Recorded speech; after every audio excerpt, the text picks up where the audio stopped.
I want to end actually with something that is the subject of one of your other books, but I think no conversation with you would be complete without it. When we talk about democracy, we also talk about demographics. And one of the big political debates around demography has been the rhetoric in some quarters around rising Muslim population numbers. And I know that you have a whole book on the subject where you painstakingly used hard facts to question the myths, the most common myths around this. The most common myth being that, oh, Muslims are going to overtake Hindus in India. And I just want to end this conversation, since it is about democracy. We must also talk about demographics with what your research found. Well, my research also, which by the way lasted 25 years. Yeah. And it used only government data. Yes. National Family Health Surveys 1, 2, 3, 4 and 5, census data, NSS and everything. And we found that, of course, Muslims had the highest rate of population growth. But for the last 30 years, situation had reversed, that they were accepting family planning, adopting family planning faster than all communities. And as a result, and earlier impression when I started in 95, like you and everybody, that if Hindus have 2 children, Muslims have 10 children. That was not the case. Even at the best of time, the worst of time, the gap was only 1 child. And since Muslims are adopting family planning faster, the gap has come down to 0.3. And the factor, what we found was basically literacy. Yeah. The higher the literacy, lesser the number of children.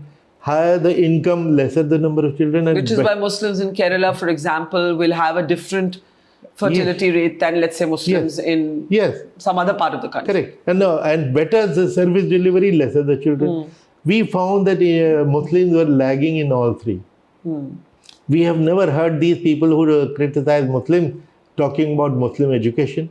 If at all, where some education was being imparted, like madrasa has been given a bad name and tarnished black, although it is educating people where there were no schools, poverty. Instead of talking of improving their economic condition, they are talking of economic boycott. Don't buy sabzi from that and don't take the rickshaw of a Muslim. Service delivery, since there are Muslim clusters, which I have heard many times being called as mini Pakistan, no doctor and no nurse wants to be posted in mini Pakistan. And without a doctor and nurse, how will anybody do family planning? Despite that, Muslims adopted family planning in a big way. Also, one finding is that Islam is not against family planning. That is what I have argued. But sterilization from all international ulama, it is forbidden because you are tinkering with the body.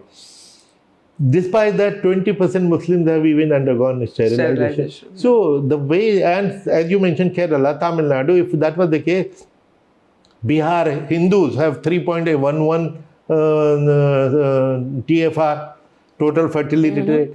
Kerala, Tamil Nadu, Andhra, Muslims have 1.5. So if religion was a factor, everywhere Muslim fertility will be very high. So since Bihar and UP are backward for Hindus and Muslims, everybody, that is why the fertility of all communities in these 3-4 states, Hindi speaking states, is high. So, and in fact, by the way, one interesting anecdote. One thing, we have heard a leader say that hum 5 hamare 25, hum 4 hamare 40. I had, when I first met Mr. Mohan Bhagwat, I gave him my book. I was just going to ask you that, did you, in your meetings yes, I that did. You all had with the RSS chief, did you bring this up? I gave him that book. And there is also a small booklet based on my PowerPoint presentation, which is the title, Will Muslims Overtake the Hindu? So I told him, this is a myth and this cannot happen because hum 5 hamare 25 is wrong, because polygamy in India, वो तो संभव ही नहीं है. कहने लगे वो कैसे? मैंने कहा औरतें ही नहीं है. कहने लगे क्या मतलब? Sex ratio is skewed. देखिए sex ratio 120 साल में the best sex ratio 2011 में is 940, which means 1000 में से 60 मर्दों को पहली बीवी नहीं मिलेगी, तो मुझको दूसरी कहाँ से मिलेगी? तो Bhagwat had a hearty laugh on that. The critics of our meeting said कि आप उनके laughter से impress हो गए. But I said, that laughter indicates that he understood what I'm saying. fully understood. And you do acknowledge that the population has gone up by what, about 4% in 60 years. in 60 years, but that it's now sharply coming down. It's The rate of sort of its decline is very fast Yes. now, or very steep.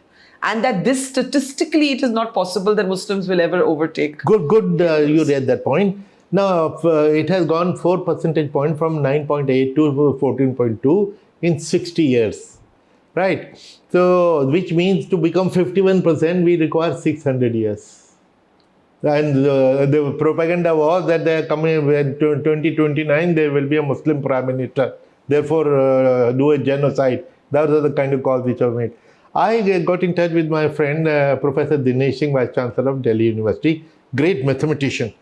I said, Dinesh bhai, this is my data of the last 60 years. Can you do a mathematical model for me? How soon will the Muslims overtake the Hindus?